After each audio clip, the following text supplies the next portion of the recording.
अस्सलाम वालेकुम। मैं हूं डॉक्टर जुल्फ़िकार अली कलहोड़ो और मैं आज सिंध का एक तारीखी गांव है उसकी आपसे बात करूंगा। अच्छा, ये जो गांव है तहसील जोही में वाक़ है और इसका नाम है कस्बो। अच्छा, जो कस्बो गांव है वो तहसील जोही ज़िला दादू में वाक़ है और जोही शहर से तकरीबन 30-32 किलोमीटर नॉर्थ वेस्ट में वाक़ है। अच्छा, इस जो गांव है कस्बो उसकी वजह शोहरत जो है, यहाँ एक तारीखी कब्रिस्तान है, तारीखी एक मस्जिद भी है। उसके अलावा कुछ स्टोरीज़ हैं जो यहाँ के लोग जब आप जाते हैं तो आपको बताते हैं। अब मैं इस इलाके में कई सालों से काम कर रहा हूँ तो काफ़ी लोगों से मेरी मुलाकात हुई।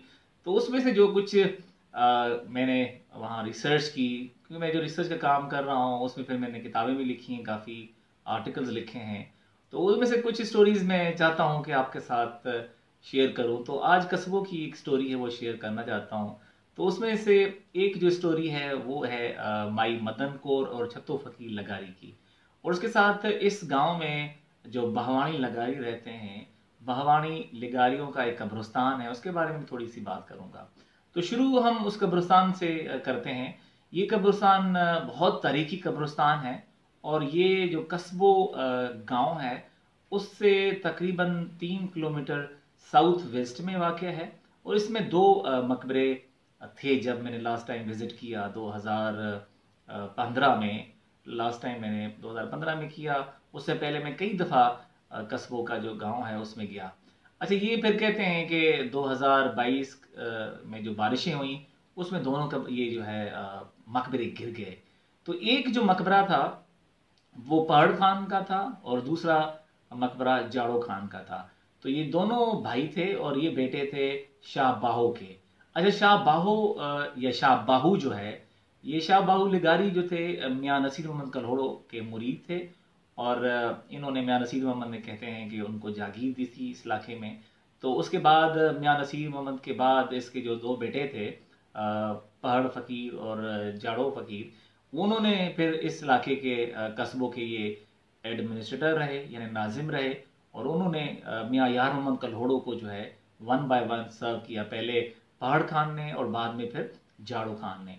अब ये जो शाह बाहू की जो ये औलाद है वो भावानी लिगारी के नाम से मशहूर है। तो पहाड़ खान जो है उसकी औलाद वो भावानी कहलाती है और जो जाड़ो है उसकी जो औलाद है वो जारवाणी के नाम से या जारानी के नाम से मशहूर है। तो ये जो लिगारियों का कब्रिस्तान है अब बहुत खस्ता हालत में है। बहुत खूबसूरत कब्रें थीं, तो वो आहिस्ता आहिस्ता ख़त्म हो गई हैं। ज़ाहिर है ये जो क्लाइमेट चेंज के जो असरात हैं सिंध के और भी कब्रिस्तानों में देखे जा सकते हैं, जिसमें ज़्यादातर जो मकबरे थे वो ख़त्म हो चुके हैं। तो ये जो दो मकबरे थे इनकी ख़ास जो बात थी वो आर्किटेक्चर था।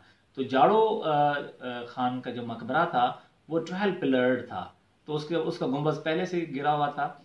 और उसके साथ जो पहाड़ खान का या पहाड़ फ़कीर, क्योंकि जो कल्होड़ों के जो मुरीद थे उनके लिए ये टर्म फ़कीर यूज़ करते थे वो खुद। तो उसके साथ ये जो पहाड़ फ़कीर का जो मकबरा है या था, क्योंकि अब तो गिर गया है, तो वो एक छोटी सी कुबी कहते थे वो थी। वो भी एक कैनोपी स्टाइल ऑफ आर्किटेक्चर था। तो वो भी गिर गई। अच्छा, इन बहवानियों के अलावा ये बेसिकली है तो बहवानियों का कब्रिस्तान यानी बहवानी लिगारियों का। लेकिन इसमें जो छहवानी लिगारी हैं, ये एक अलग ब्रांच है या सब कास्ट है लिगारी कौम की। तो उसमें जो शाहो फ़कीर था वो भी मियाँ नसीर मोहम्मद का मुरीद था। तो उसकी जो औलाद है वो शाहवानी कहलाती है। तो उसमें एक बड़े मशहूर उनके मुरीद थे मियाँ नसीर मोहम्मद के, वो थे छत्तो फ़कीर शाहवानी लिगारी। तो वो बेसिकली बहुत मशहूर थे, सुरंदो बजाते थे। सिंधी में सुरंदो कहते हैं उसको, वैसे उर्दू में हम सारंगी कहते हैं। तो ये बहुत मशहूर बंदा था, सुरंदो बजाता था। और मियाँ वाल जो सुरंदाई फ़कीर है ये बहुत मशहूर हैं। तो कहते हैं कि अब इसकी एक इश्किया दास्तान है इसकी छत्तो फ़कीर की। तो इस कस्बों के गांव में हिंदू जो मुसलमान थे, यानी ज़्यादातर लगारी कौम के लोग थे, अच्छा इनके अलावा हिंदू और सिख जो है कम्युनिटी भी वहाँ रहती थी। कहते थे सिख बहुत ज़्यादा और हिंदू बहुत ज़्यादा अमीर थे, तो उनकी जो माड़ियाँ थीं और बहुत ज़्यादा मशहूर थीं। जो हिंदू हजरात थे उस गांव में रहते थे, उनका कारोबार न सिर्फ कस्बों में बल्कि कस्बों से बाहर सिंध के मुख्तलिफ इलाकों में इनका कारोबार था, जो वहाँ के हिंदू ताजिर थे कस्बों के। अच्छा, ये फिर मैं बात पहले कर लूँ इसकी छतो फ़कीर और माई मदन कौर की, जो इसकी दास्तान है, जो उनकी लव स्टोरी है। अभी भी लोगों से आप बात करें तो वो बताते हैं। तो ये जो छतो फ़कीर था बेसिकली तो सुरंदो बजाता था, लेकिन ये जो माई मदन कौर थी, इस पे पहली दफ़ा जब उनकी नज़र पड़ी तो ये इन पे आशिक हो गए। और उसके बाद फिर ये छतो फ़कीर लगारी जो थे वो फिर जाके उनकी जो माड़ी है उसके बाहर कभी कभार सुरंदो बजाते थे। तो फिर उनके वालिद को पता लग गया, तो वो उसने अच्छा नहीं समझा कि ये जो फ़कीर है रोज़ाना आके माड़ी के बाहर ये सुरंदो बजाता है। फिर वो उसकी जो माई मदन कौर की फैमिली थी, यानी वालिद साहब थे, वो शिफ्ट हो गए वहाँ से कस्बों से और चले गए जोही। अब जब जो जोही चले गए तो छतो फ़कीर जब पता लगा कि माई मदन कौर चली गई है यहाँ से कस्बों से, तो बहुत वो परेशान हो गए और बल्कि बीमार हो गए। कुछ टाइम के बाद कहते हैं कि वो काफ़ी बीमार रहने लगे। तो फिर उनके दोस्तों ने ऐसे ही छेड़ने के लिए या उसको कोशिश की कि ये ठीक हो जाए, तो उन्होंने कहा कि ये तुम जो है सुरंदो या सारंगी बजाते रहो, तो जब ये जो इसकी सुरंदो की जो आवाज़ है वो जोही तक जाएगी, उस मदन कौर तक, तो वो जब आवाज़ जाएगी तो वो मदन कौर आपके पास आएगी। तो फिर वही कहते हैं, इसलिए कहते हैं लव इज ब्लाइंड। तो जब उसने वो उनकी बात सुनी तो उसको कुछ और समझ नहीं आ रहा था, जाहिर है सिर्फ उसको मदन कौर ही नजर आ रही थी। तो उसने फिर वही उठाया अपना सुरंदो और बजाना शुरू किया। अब दिन रात जो है छतो फ़कीर जो है वो सारंगी बजा रहे थे। अब आप देखें जो ही बहुत दूर है, मैंने बताया कि 30-32 किलोमीटर जो है वहां से दूर है, वहां तक तो आवाज़ मुमकिन नहीं थी। लेकिन जाहिर है जब बंदा उस कैफियत में होता है तो उसको पता नहीं होता। तो एनीवेज वो फिर वो बजाते रहे और इसकी तबीयत जो है ना बहुत ज़्यादा ख़राब होती गई, बिगड़ती गई। तो बहरहाल एनी हाउ वो माई मदन कौर को पता चल गया कि जी ये छतो फ़कीर की जो है ना काफ़ी तबीयत ख़राब हो गई है। और फिर वो कहते हैं कि वो आई वहाँ से जोही से निकल के और बाद में इनसे आके मिली और बाद में कहते हैं वो शादी हो गई इन दोनों की। तो इस कब्रिस्तान में जो बाहवानियों का कब्रिस्तान है, इन दोनों की कब्रें भी वहाँ मौजूद हैं, छतो फ़कीर शाहवानी लगारी की और माई मदन कौर की भी। तो ये स्टोरी थी छोटी सी कस्बों की।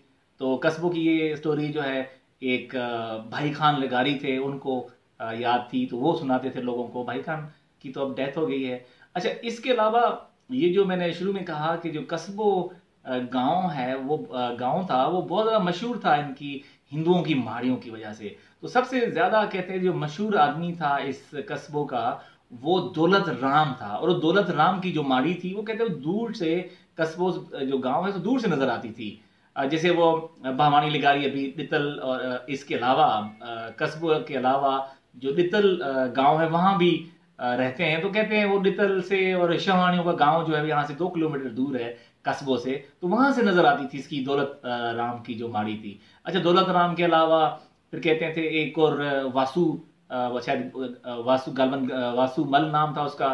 तो वासु का तालाब या सिंधी में जिसे वासु जी खड कहते हैं वो बहुत मशहूर था कस्बों में।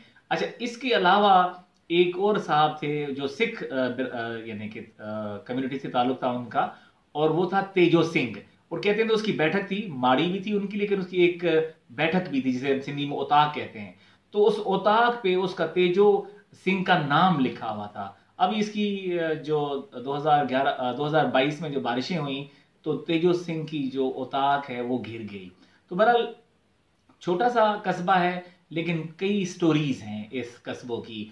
अब ये छोटी सी स्टोरी माई मदन कौर और छतो फ़कीर लगारी और जो भवानी लगाड़ियों के मकबरे हैं जो अब घिर गए हैं, ख़त्म हो गए हैं, वो और ये जो हिंदू कम्युनिटी जो वहाँ रहती थी उनकी माड़ियाँ, और भी बहुत सारी स्टोरीज है। जैसे कहते हैं कि 1944 में बहुत बड़ा डाका पड़ा इस कस्बों गांव में। तो कहते हैं कि एक अदन हिंदू था, तो ज़ाहिर कुछ जो हिंदू थे वो जब ये डाकू आए जब लूटने, तो वो जो हिंदू फैमिलीज थी काफ़ी जाके मुसलमानों के घरों में यानी लिगारियों के घरों में जाके पनाह ली। तो कहते हैं कि एक अदन नामी शख्स था, तो वो कहते हैं जब ज़ाहिर है उस खौफ में बाहर निकला और भागना शुरू किया गलियों में, तो उसकी कहते हैं माँ पीछे पीछे भागती गई उसकी कई। तो उसके लिए फिर ये कहावत मशहूर हुई कि अदन आए हूथड़ो पौंदो वनी धाड़ेलन में। अब हूथड़ो मतलब इस्तेमाल करते हैं बच्चे के लिए भी, यानी ना समझ आप कह लें जिसको, या जिसको पता ना हो या बिल्कुल जिसको खौफ ना हो, तो वो अदन आहे हूथड़ो पौंदो वनी धाड़ेलन में। सो ये एक सिंधी में कहावत मशहूर हुई। तो ये छोटी सी स्टोरी कस्बों की, और मेरी कोशिश है कि जो स्टोरीज मैंने कलेक्ट की हैं इन कस्बात की, जो सिंध के देहात हैं या पाकिस्तान के मुख्तलिफ देहात की जो स्टोरीज हैं, जो अनटोल्ड स्टोरीज हैं, वो मैं चाहता हूँ कि एक हर वीलॉग में आपके साथ नई स्टोरी शेयर करूँ। तो आज के लिए इतना ही। नेक्स्ट वीलॉग तक अल्लाह हाफिज।